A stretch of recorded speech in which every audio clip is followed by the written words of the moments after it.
નમસ્કાર દર્શક મિત્રો, ખબર છે .com પરથી હું દ્રષ્ટિ નાયક આપ સૌનું સ્વાગત કરું છું. દર્શક મિત્રો, આપણા બોલિવૂડ એક્ટર, એક્ટ્રેસીસ અને ક્રિકેટર્સ શું કરી રહ્યા છે એ જાણવામાં આપણને ખૂબ મજા પડે છે. તો હાલમાં જ એક આપણા સૌના પસંદીદા ક્રિકેટરે કંઈક એવું કર્યું કે જે પછી તેમની ચર્ચાઓ શરૂ થઈ ગઈ છે. આવો જાણી લઈએ કે આ ક્રિકેટર છે કોણ.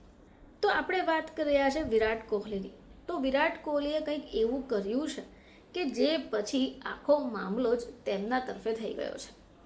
તો વિરાટ કોહલીના ભાઈ વિકાસ કોહલીની પોસ્ટ સામે આવી, જે પછી સસ્પેન્સ વધી રહ્યું છે. આવો જાણી લઈએ કે આખો મામલો છે શું. તો વિરાટ કોહલીએ ફક્ત ગુરુગ્રામ મિલકત સંબંધિત કાનૂની અધિકારો તેમના ભાઈને ટ્રાન્સફર કર્યા છે. હવે તેમણે મિલકત વિકાસ કોહલીને ટ્રાન્સફર નથી કરી. હવે વિરાટ કોહલીના ભાઈ વિકાસ કોહલીએ આ સમગ્ર અહેવાલ પર પ્રતિક્રિયા આપી છે. વિકાસ કોહલીએ ખોટા સમાચારો ફેલાવનારાઓથી નારાજ દેખાયા છે. તેમણે કહ્યું કે કેટલાક લોકો પાસે આ કરવા માટે ઘણો સમય છે. વિકાસ કોહલીએ પોતાના ઇન્સ્ટાગ્રામ સ્ટોરી પર એક ખાસ પોસ્ટને શેર કરી છે. તો થયું એવું કે ઓસ્ટ્રેલિયા જતા પહેલા વિરાટ કોહલીએ હરિયાણાના ગુરુગ્રામની મુલાકાત લીધી અને પછી જ કોહલીએ ગુરુગ્રામના વઝીરાબાદની મુલાકાત પણ લીધી. હવે વિકાસ કોહલીએ એક ઇન્સ્ટાગ્રામ પોસ્ટને શેર કરી, જેમાં તેમણે લખ્યું કે આજકાલ કેટલાક ખોટા સમાચાર અને ખોટી માહિતીઓ ફેલાઈ રહી છે, જેનાથી મને આશ્ચર્ય થાય છે. કેટલાક લોકો એટલા મુક્ત છે કે તેમની પાસે આવું કરવાનો સમય પણ છે. તમને બધાને જ શુભકામનાઓ. વિરાટ કોહલી હવે મોટાભાગે પોતાના પરિવાર સાથે લંડનમાં રહે છે, જેને કારણે તેમણે પોતાની ગુરુગ્રામ મિલકત સંબંધિત કાનૂની અધિકારો તેના ભાઈને ટ્રાન્સફર કરવાનું નક્કી કર્યું છે.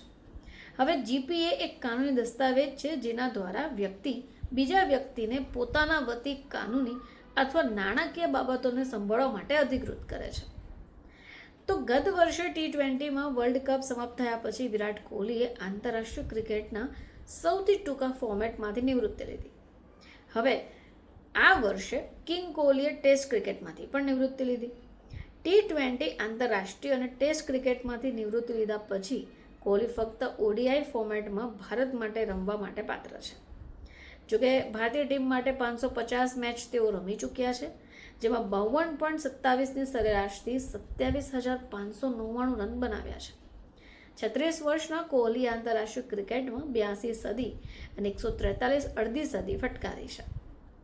જોકે હાલમાં જ વિરાટ કોહલી ફરીથી ચર્ચામાં આવ્યા છે અને તેમના પછી તેમના ભાઈએ પણ એક પોસ્ટ શેર કરી, જે પછી ચર્ચાઓ વધી ગઈ.